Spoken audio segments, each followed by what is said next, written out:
Pessoal, tudo bem com vocês? Sejam bem-vindos ao canal. No vídeo de hoje eu trago para vocês o relatório gerencial do TRXY e do TRXF, os dois fundos aí da gestora TRX. Então, vamos acompanhar o vídeo da gestão que comenta sobre esses relatórios. Então, se você é novo no canal, já chega deixando seu like, se inscreve aí, vamos acompanhar o que a gestão tem para dizer desse mês, pessoal. Bom, esse aqui é o canal do YouTube de investimentos aí da TRX. Então já chega logo se inscrevendo, ó. É de graça. Marca aí o sininho para receber todas as notificações. Vai assistir o vídeo no YouTube? Pô, cara, deixa logo o like aí.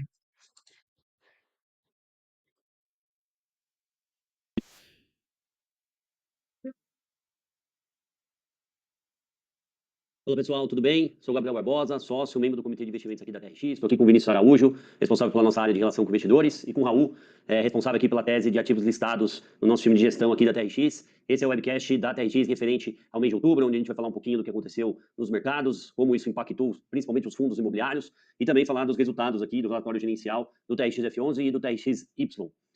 Começando aqui já pela parte de mercado, Raul, para a gente trazer um panorama aqui do que aconteceu, a gente teve mais um mês bastante positivo por Ibovespa.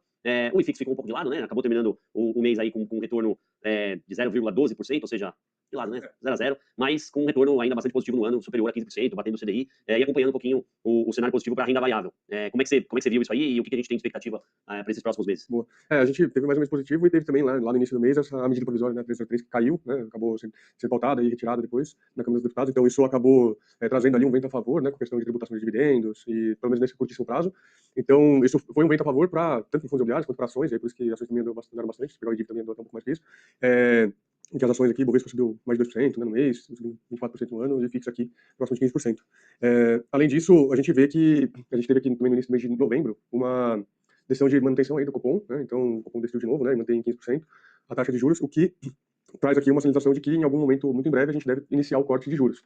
E aproveitando desse cenário e as revisões, né, que a gente tem visto do Boletim Focus de inflação para baixo, e aproveitando a inflação negativa de agosto, que impactou nos rendimentos aqui dos fundos imobiliários de papel, em sua maioria, a gente trouxe um cenário aqui para os fundos imobiliários de crédito, de maneira geral aqui, que a gente tem dentro do IFIX. A gente pegou lá, fez um estudo dos 10 maiores fundos, só tem dois que são de CDI, né, 100% CDI, então, sendo o KINE, né, o KNCR o maior, e aí os outros estão majoritariamente indexados ao IPCA, o que a gente vê como uma potencial oportunidade. Eles entregaram dividendos menores, né, nesse último mês, por conta da deflação de agosto, e a expectativa de queda de inflação traz uma perspectiva de queda na taxa de juros. Com essa queda da taxa de juros esperada, a gente entende que a precificação hoje dos fundos imobiliários indexados majoritariamente à inflação deve superar, nos preços atuais, o CDI dos próximos 12 a 18 meses. Então, estar posicionado em fundos imobiliários de papel indexados à inflação faz muito sentido nesse momento, visto que eles estão negociando com desconto entre 5% e 10% e com um prêmio sobre uma NTNB de referência, né, de duration parecido, entre 300 a 400 basis points acima. Então, você tem ali praticamente um IPCA mais 10, 10,5, com fundos, pegando lá os fundos maiores, né, e que tem ali uma carteira boa de crédito.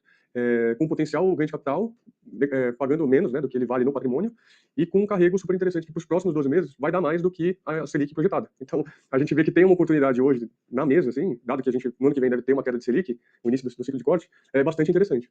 É curioso, né? A gente Bom, galera, a gestão deixa aí um comentário bem interessante em relação aos fundos de papel atrelado ao CDI, né? Ele citou ali o KNCR e eu passo para vocês o outro fundo, o Vigir, que também é 100% CDI. No momento está acima o PVP está acima de 1. No momento, tá caro esses fundos de papel atrelado a CDI, e agora a gestão comenta o foco em fundo de papel atrelado a IPCA, porque está descontado a mercado. Então, é essa visão que você tem que ter. Não é comprar o fundo porque ele está pagando altos dividendos e acabar pagando caro. Fundo de papel com PVP acima de 1. Vai pagar caro? Vai dar mole aí no mercado, tem que se aproveitar do mercado, é comprar fundos descontados. Foi isso que a gestora comentou aí, que o foco dela vai ser em papéis atrelados a IPCA. Desculpa, no mercado hoje, que tem muito mais gente procurando ativos do CDI do que IPCA, né? E é curioso como isso se repete, né? A gente, no ano passado, no mês de outubro do ano passado, estava vendo, né, uma loucura ali nos fundos imobiliários, nos ativos de renda variável de maneira geral. Os fundos imobiliários entregaram um resultado em outubro de 2024 com menos 3%. Estava negativo no ano, estava negativo em 12 meses e estava no mesmo patamar que o IFIX tinha alcançado em 2019. A gente escreveu sobre isso no relatório gerencial do TXF11, nessa parte de mercados ali, né? E falando que os FIIs, na nossa visão, não estavam precificados pelo preço justo, né? E que isso abria a porta porque os investidores encontrassem oportunidades com boa margem de segurança. E a gente olha 12 meses depois e a gente vê que, assim, justamente isso aconteceu. Na época ninguém queria saber de fundo imobiliário, quando na verdade a gente deveria estar comprando. E acho que é um pouco do cenário que a gente está vislumbrando aqui também com ativos de crédito nessa relação do CDI com o IPCA, né? Acho que tem prêmio nos dois, né? É muito confortável você fazer uma alocação hoje em dia no CDI+, né? Com bons ativos, mas sem dúvida nenhuma, acho que tem uma oportunidade do IPCA, dos ativos do IPCA performar melhor do que os ativos do CDI nos próximos 12 meses, mas é algo contraintuitivo, né, para o investidor e, enfim, acho que isso gera simetria e nosso papel aqui é justamente buscar essas simetrias para gerar o máximo de valor possível, né? Bom, beleza. Então, com isso, Araújo, podemos passar para os destaques aqui do relatório gerencial TXY. Boa, bom, pessoal, obrigado. Já entrando aqui nos destaques do TXY, falando primeiramente aqui das movimentações estratégicas, encerramos o mês com uma alocação em fundos imobiliários de 49,6%, e durante o mês realizamos, em relação às movimentações, uma venda parcial do CPSH, um fundo na qual a gente carrega com objetivo de renda e ganho de capital, e a venda parcial desse ativo gerou uma TIR de 70,25% ao ano. Depois a gente vai até poder explicar um pouco mais aqui, né, essa TIR expressiva, mas esse foi o resultado em relação a essa alocação. Por outro lado, no âmbito da permuta imobiliária que nós temos aqui dentro do fundo para o desenvolvimento de um residencial de alto padrão, em linha com o nosso compromisso mensal, fizemos ali o aporte de mais R$ 2 milhões no fundo imobiliário, no FII, a qual é o veículo que o TXY investe para investimento nesse ativo imobiliário. E aí, com isso, a gente encerra o mês com uma posição de 6,9% do PL do fundo. Vale destacar que esse ativo tem o objetivo de ganho de capital, né, ao longo até o seu desinvestimento, com uma TIR esperada de 21% ao ano. No âmbito das ações e dos FIIs, não tivemos nenhuma movimentação estratégica. Já entrando aqui na distribuição, em linha com o que a gente já vem distribuindo nos últimos meses, realizamos a distribuição de 11 centavos por cota, que dá um dividend yield mensal de 1,22 ou anual de 14,67. Os dividendos serão pagos no dia 14 de novembro, né, para quem detém cotas ali no fechamento de outubro. E por último, o fundo encerrou o mês com 840 cotistas, registrando uma alta de 10% em relação ao último mês. Então, de grandes destaques são esses. Acho que eu vou passar a bola para o Raul agora para falar mais um pouquinho dos comentários de gestão, que aconteceu aí, mais um detalhe. Boa. Então, pessoal, o TRXY é um fundo multiestratégico. Então, ele tem alocação em CRI, ele tem alocação em fundo imobiliário, ele tem alocação em ações e tem alocação em permuta, tá? Então, fica bem atento aí, porque é um fundo novo, acho que tem 800 e poucos cotistas, ele vai até comentar mais à frente aí, se você não conhecia esse fundo multimercado, então aproveitar aí esse momento para passar a conhecer um pouquinho mais do fundo, ok? Em outubro, né, como a gente comentou ali no relatório, a receita de dividendos dos fundos imobiliários e também da parte de CRI, né, acabou vindo um pouco menor por conta desse carrego da inflação negativa lá de agosto, né, então acabou impactando nos dividendos que os fundos, a maior parte ali dos fundos pagou, e a gente acabou girando um pouco a carteira e fez ali um ganho de capital, tendo aí um resultado no próximo de 0,10, a gente acabou também usando parte da reserva para distribuir os 11 centavos. A gente acredita que aqui para frente a gente deve ter ali uma estabilização, né, nesse dividendo e mantivemos o guidance ali de entre 10 e 13 centavos até o fim do ano. A gente tem aqui também, tivemos essas movimentações que a gente fez de forma estratégica e também, na verdade, para movimentar o portfólio para cumprir com o nosso compromisso ali junto com essa permuta. E já estava previsto esse investimento aqui de mais R$ 2 milhões nesse mês de outubro, tem mais 2.400.000 para acontecer em novembro, então a gente vai girar o portfólio aqui para fazer esses investimentos, tá? Então a gente tem esse compromisso de até R$ 25 milhões nesse veículo e a gente deve fazer ali até o fim de setembro. Além disso, a alocação de CRI ficou ali em 48%, em 20 CRIs, a gente não teve muita movimentação em crédito, a gente também teve pouquíssima movimentação em fundo imobiliário, então a gente reforça aqui que o fundo está muito bem posicionado para capturar um excelente retorno de médio a longo prazo e que no curto prazo ele vai ter ali um carrego muito interessante, né? A gente tem várias posições aqui em fundos de crédito indexados ao IPCA que devem trazer aí um bom retorno nos próximos 2 meses, como a gente comentou também aqui no começo do vídeo. Boa. Bom, legal, Raul. Obrigado aí pelos comentários. E agora seguindo, né, a gente tem recebido aqui algumas perguntas de investidores através dos nossos canais, né, do Instagram, do nosso próprio e-mail aqui também, selecionamos algumas. Então vou direcionar aqui, e aí fique à vontade para quem quiser responder. Primeiro aqui, o Raul, o investimento, nosso investimento em permuta, possui uma renda garantida de 3,5 ao ano até dezembro de 2026. Como o fundo será remunerado entre 2027 até a previsão até a entrega da obra, né, que está prevista ali para 2029? Como o fundo ele é remunerado nesse tempo? Boa. Tem essa renda garantida e aí depois, né, o ativo, né, deve ser lançado no segundo trimestre de 2026. Com o lançamento do projeto, deve acontecer vendas e essas vendas devem gerar um fluxo de receita recorrente que, a partir de 2027, a gente já estima que até ultrapassa esses 13,5%, por isso que dá uma tira ali de 21% ao ano. Tá? Então, estimada de 21% ao ano. Então, por isso que a gente fica bastante seguro. Como vai ter esse lançamento deve começar a gerar vendas do empreendimento, a gente deve ter receita ali recorrente para suprir isso. Boa. Bom, você acabou de direcionar para o Gabriel. Gabs, o TXY pretende adquirir a posição do CPUR, que hoje é carregada pelo TXF? Não, acho que são estratégias diferentes, né? O TXY tem uma visão um pouco mais tática em relação às posições em fundos imobiliários, não que ele não possa carregar, né, durante um médio e longo prazo, mas Enfim, acho que hoje no TXY ele até tem alguns fundos que não tem tanta liquidez assim, mas com viés muito claro de em algum momento ter uma porta de saída. O investimento do TXF no CPUE é um investimento estratégico, porque a gente entende que é um fundo que tem, né, uma característica muito parecida com o próprio TXF. O TXF é investidor desse fundo ainda quando ele tinha outro código, né? Ele estava sob a gestão da VBI, ele tinha o código VBI. A gente fez o primeiro investimento desse fundo em 2022. Então é uma posição que vem sendo carregada no longo prazo e a nossa intenção é que isso permaneça. Lógico, quando o CPUE tiver uma liquidez maior e a gente conseguir, né, vislumbrar que chegou no preço justo que a gente acredita no ativo, a gente pode realizar essa venda e o próprio TXY pode analisar a compra desse fundo. Mas eu entendo que hoje ainda não é o momento, dado a restrição de liquidez que a gente tem e olhando simplesmente a estratégia de cada fundo, o CPUE está muito mais alinhado com o TXF do que com o TXY sob a perspectiva de hoje, tá? Então é isso. Boa. Bom, Raul, essa aqui é pra você. Por qual motivo houve um aumento nas despesas operacionais e uma redução nas receitas financeiras em relação ao último mês, né? Agora no mês, referente ao resultado do mês de outubro. É interessante, né? Porque a gente comparar aqui os meses, né? Vai ter meses que vai ter mais receita financeira, outros meses, mas a receita financeira é basicamente a gestão do caixa. Então, no mês de setembro, a gente tinha uma posição até maior em caixa do que a gente estava carregando em outubro, e aí por isso que teve essa diferença aqui de receita financeira tão expressiva. Em relação às despesas operacionais, no mês de setembro, a gente gerou muito ganho de capital, foram mais de 600 mil reais de ganho de capital, e que gerou, que a gente paga, né, efetivamente, o imposto de renda sobre esse ganho de capital no mês de outubro. Né? Se a gente gerou em setembro, a gente paga no mês seguinte o ganho de capital, o imposto de renda. Então, pagando um pouco mais de imposto de renda nesse mês de outubro, e aí por isso teve esse incremento significativo. Boa. Então a gente espera aqui, né, só para complementar, que no mês de novembro a gente pague muito menos imposto e essa despesa operacional aqui seja bem menor. Beleza. Bom, por último, aqui para fechar, poderia comentar um pouco mais sobre essa tira expressiva que a gente fez com o CPSH de 70,25% ao ano? Sim, claro. O CPSH foi um investimento que a gente fez ali, o primeiro aporte em setembro, né, de 2025, e aí a gente foi vendendo ao longo dos meses, a gente fez uma venda mais relevante parcial agora em outubro, o fundo valorizou bastante, né? A gente comprou lá 9,70, hoje está perto de 10,50, mas a gente foi vendendo parcialmente ao longo do mês de outubro, o que gerou essa tira expressiva, né? A tira, a taxa interna de retorno anualizada. Então, como foi num curtíssimo prazo, né, num período de um mês e meio, 2 meses, acabou alavancando muito a taxa interna de retorno do ativo. Obrigado, Raul, pelas respostas. Acho que agora a gente encerra a sessão de perguntas e respostas do TXY. Já passar a falar mais agora do TXF, um pouco mais o que aconteceu ali em termos de gestão e perguntas também. Então, Raul, mais uma vez, obrigado pela participação. Então, até o próximo mês. Obrigado, até o próximo mês. Bom, passando agora aqui para o TXF11, como a gente gosta de começar, né? Agradecendo aqui a confiança de vocês na gestão da TRX. A gente terminou um mês aí muito próximo dos 205 mil investidores, recorde histórico, mais uma vez batido aqui, da quantidade de cotistas do fundo. Então, muito obrigado pela confiança de vocês. Já passo a bola aqui para o Araújo trazer os principais destaques no meio do relatório inicial do TXF. Boa, bora lá. Bom, seguindo aqui a linha, como a gente sempre costuma fazer, primeiro falando da distribuição, mantendo ali os 93 centavos por cota em linha com o que a gente já vem distribuindo e reforçando que o guidance está dado até o final do ano, né? Até dezembro, quando hoje, no próximo mês, a gente vai conseguir dar uma previsão de guidance para o próximo semestre. Então, essa estimativa de distribuição até o fechamento do ano. Liquidez média diária das negociações superou 10 milhões de reais, mostrando aí também mais um mês forte em termos de liquidez. E a distribuição mensal representa um dividend yield de 11,3% ao ano.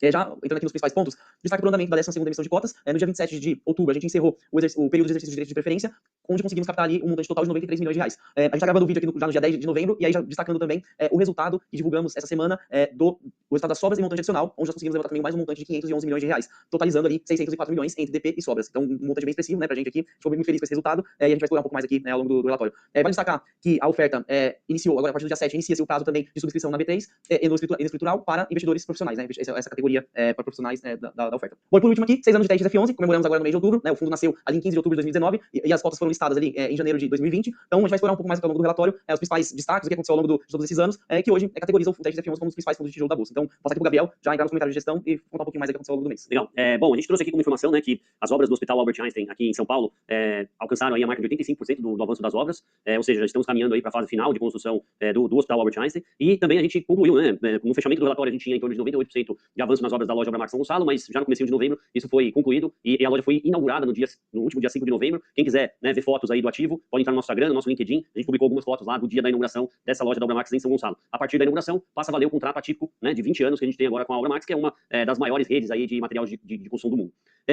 A gente também comentou um pouquinho sobre as operações financeiras, né? Então, que a gente realizou aqui nesse mês de outubro, visando principalmente manter, né, o caixa do TXF11 para os investimentos que a gente já trouxe aqui relacionados ao pipeline da 12ª emissão e também, né, a construção do Hospital Albert Einstein, que agora é a nossa maior obra em andamento. A gente também tem, né, a loja do Açaí Aparecida de Goiânia sendo construída, mas lá a gente já avançou mais de 50%. É uma obra bem mais simples. A previsão é que essa loja seja inaugurada ainda dentro desse ano. E o Einstein, a gente tem pagamentos, né, também não só pela obra, mas pelo parcelamento do preço do terreno até outubro de 2026. Então, para fazer frente a esses investimentos, o fundo fez uma operação de antecipação de recebíveis, mas não uma operação ao mercado, né? A gente tomou esse dinheiro diretamente com o Banco BTG Pactual, numa operação que pode chegar até 370 milhões, mas não necessariamente ela vai chegar, e nosso planejamento é que, na verdade, ela não chegue, né? Ela foi construída para ter um vencimento até fevereiro de 27, mas a nossa intenção é que essa dívida seja paga com um outro CRI, que a gente deve colocar no mercado, também com lastro no contrato atípico de BTS com o Hospital Albert Einstein, mas que a gente deve colocar no momento que a gente tiver o habite do hospital, porque aí a gente entende que a gente vai conseguir travar essa dívida de longo prazo num momento melhor, tanto do ponto de vista de mercado, pela nossa expectativa aqui, e pelo que a gente escuta dos economistas, e também pela questão do imóvel estar pronto, já com a BITS, e isso também diminui, né, o prêmio de risco que o investidor, quando faz esse tipo de operação, quer ter. Então, a gente fez essa operação, de novo, na nossa visão, uma operação de curto prazo, a gente deve fazer o pré-pagamento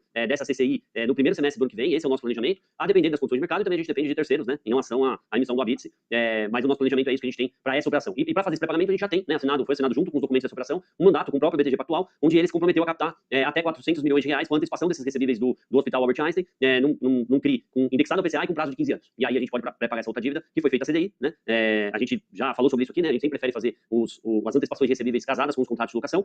Dessa vez aqui, no nosso entendimento, não era o melhor cenário fazer isso agora, então por isso a gente fez como se fosse um empréstimo ponte, para ser pago aí no curto prazo com uma outra operação que vai antecipar esses recebíveis, e aí a gente vai travar isso para o longo prazo, como é de costume aqui nas securitizações do TXF11, tá? E aí acho que a gente pode passar aqui pro relatório especial, né? Que a gente traz aqui informações sobre os 6 anos do TXF11. Então, como a gente falou, né? O fundo teve a primeira cota integralizada em 15 de outubro de 2019, ou seja, no dia 15 de outubro de 2025, o fundo completou 6 anos. E aí a gente repassa aqui, né? Os pilares da estratégia de investimento do fundo. Um fundo para investir em imóveis, com contratos de longo prazo robustos, com grandes empresas. Bons imóveis bem localizados, com contratos de longo prazo. Acho que isso define bem a nossa estratégia aqui. O TXF11, como a gente já destacou algumas vezes, não é um fundo de varejo, não é um fundo de renda urbana, né? É um fundo híbrido, em que a gente está trazendo outros setores, outros imóveis de outros setores, para trazer essa diversificação para o fundo. A gente sempre prefere trabalhar com empresas grandes, né? Que sejam carro-chefe ali dos seus setores. Então, com isso limita um pouco, né? Se a gente ficar só no varejo, a gente teria um fundo mais concentrado, como foi o fundo até aqui, mas agora a gente tem trazido aí, principalmente com a 12ª emissão, a gente tem trazido outros nomes, outros setores e mais diversificação para o fundo. A gente também trouxe, né, o posicionamento aqui do fundo. Então, o fundo hoje tem 74 imóveis, muito provavelmente deve terminar o ano com mais de 100 imóveis, dado o pipeline que a gente tem na 12ª emissão. E aí a gente vê, né, que os imóveis estão muito bem localizados. Mais de 87% da BL do fundo está em cidades que são consideradas regiões metropolitanas, né? Então, isso traz um posicionamento estratégico muito bom para o fundo, e com esse, né, land banking de mais de 1.400.000 metros quadrados de área de terreno. Além disso, a gente comenta aqui sobre a gestão ativa, né? A gente detalha ali o que foi feito nos últimos 12 meses, as aquisições, os desinvestimentos, a realização da 11ª emissão de cotas do fundo foi um marco para o TXF11, né? Captou mais de R$1 bilhão, sendo que a gente atingiu 125% do volume inicial pretendido. Também foi a primeira vez que a gente fez aquisição com cotas do fundo, né? A gente adquiriu boa parte do pipeline da 11ª emissão com cotas, assim como a gente deve fazer também na 12ª emissão. Então, a gente destaca nessa gestão ativa, que não é só comprar imóveis e fazer emissão, né? A gente compra, vende, faz emissão, antecipa recebíveis, enfim, a gente de verdade tenta implementar aqui uma gestão bem ativa para gerar o máximo de valor possível para o investidor do TXF11. E aí a gente coloca também um fluxo de caixa, né, dos próximos 12 meses, assim como a gente fez no relatório do ano passado. A gente traz de novo essa informação aqui. Embora o fundo tenha compromissos bastante elevados aí para os próximos 12 meses, na verdade a gente até coloca um pouquinho mais, né, até dezembro de 26, a gente tem uma situação de caixa hoje que permite o fundo, né, ter uma situação saudável e termine no final do mês que vem só com as informações que a gente está considerando aqui, né, não com outros ativos, não com outras emissões, não com outras captações por securitização de recebíveis, só com as informações do pipeline da 12ª emissão que foi divulgado. A gente chega aí com esse caixa no final de 2026, próximo a R$187 milhões positivo. E aí a gente passa e mostra a performance do fundo, né? Então o fundo alcançou aí a marca de quase 205 mil investidores. A curva aqui, né, de captação de novos investidores do fundo sempre foi bastante positiva. Ficou no último ano aí meio que estagnada, mas voltou a crescer, né, nos últimos meses. E a gente chegando próximo aí na marca de 205 mil investidores. A rentabilidade do fundo, né, que nesse período de 6 anos, que já é uma janela bastante considerável para você analisar ativos de renda variável, né? O TXF11 tem uma performance mais positiva do que o IFIX, também melhor do que todos os setores, né? A gente quebrou aqui os fundos do IFIX por setores, então de laje, renda urbana, hídrico, logística, shopping, industrial. E o TXF11 tem uma performance melhor que todos esses índices, e com uma volatilidade menor do que a média, né?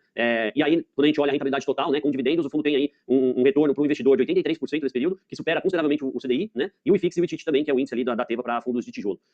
Acho que esse retorno é muito explicado, né, pela nossa gestão ativa e como a gente conseguiu crescer o dividendo do fundo distribuidor acima da inflação, né? Esse gráfico é bem ilustrativo ali na página 15, todos os anos do fundo, anos completos, né, aniversários, a gente conseguiu crescer, quando a gente olha para trás, a gente conseguiu crescer o dividend yield do fundo acima da inflação. Além disso, a gente ainda enxerga que o TXF está num dos melhores momentos para o investidor comprar cotas. Pelo menos essa é a nossa visão, não é nenhuma promessa, tá? Mas é a nossa visão, porque o fundo está sendo negociado por um dividend yield maior do que a média do fundo sempre foi negociado, né? Então, o fundo ali próximo dos R$100, R$101, a gente está entregando um dividend yield ali, né, dos últimos 12 meses próximo de 13%, o fundo só a título de comparação, em 2023 negociava 9,60%, né? E a cota negociava ali próxima de R$111, 112. Então, na nossa visão, tem uma margem de segurança aqui muito forte para o investidor que gostaria de comprar cotas do fundo agora. Bom, é isso. Gostaria de mais uma vez agradecer, né, os investidores que ao longo desses 6 anos passaram pelo TXF11 ou estão com a gente no TXF11. Muito obrigado mais uma vez pela confiança de vocês no trabalho da TX como gestora do TXF11. E aí passo a bola agora aqui pro Araújo pra gente seguir pra parte de perguntas e respostas. Boa. Bom, vejo responsabilidade, né, frente a mais de 200 mil investidores, então a gente fica muito feliz de ver o crescimento da nossa base mensalmente, né, de uma forma muito orgânica, então muito obrigado também. Bom, temos 3 perguntas aqui direcionadas para o TXF. A primeira o fundo pretende aumentar a posição em galpões logísticos até qual percentual? A gente não tem um percentual definido, né? Não é assim que a nossa gestão trabalha. A nossa gestão aqui tem a cabeça de gerar a melhor oportunidade possível para gerar valor para os investidores do fundo. Então, se isso surgir, e como surgiu nos últimos anos, mais no setor de varejo Big Box, a gente vai ficar mais concentrado em varejo Big Box.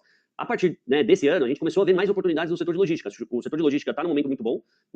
está numa vacância histórica nos menores patamares dos últimos anos, e além disso, são poucos fundos que hoje têm capacidade de fazer aquisições de imóveis logísticos. Então, não é que a gente está num bom momento do setor e está todo mundo brigando por preço, né?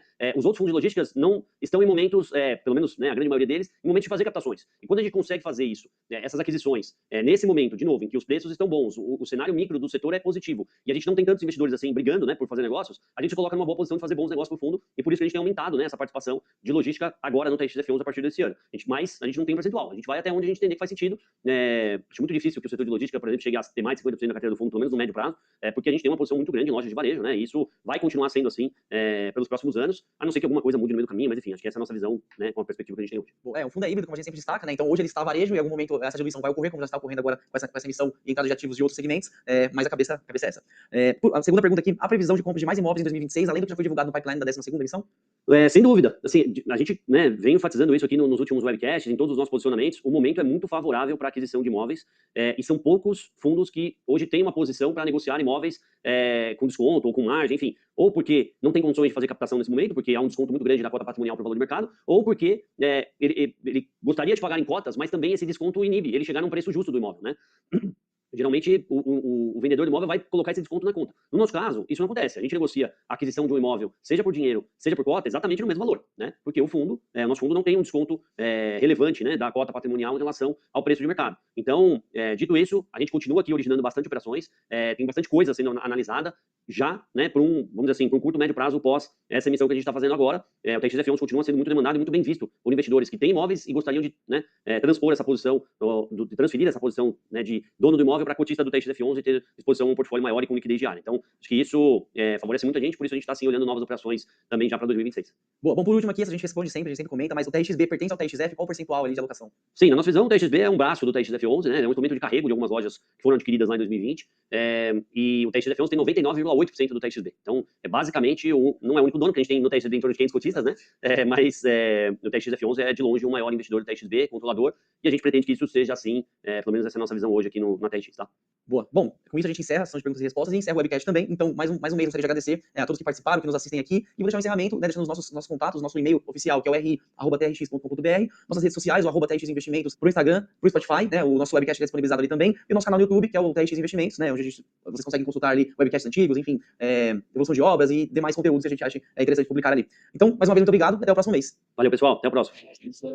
É isso aí, pessoal. Esse foi o relatório de outubro do TRXF, do TRXY, na visão da gestão, a TRX Investimentos. Eu espero que você tenha gostado do conteúdo. Se chegou até aqui, deixa aí seu like, deixa aí sua inscrição, ajuda o canal a crescer e a gente se vê numa próxima, pessoal. Forte abraço.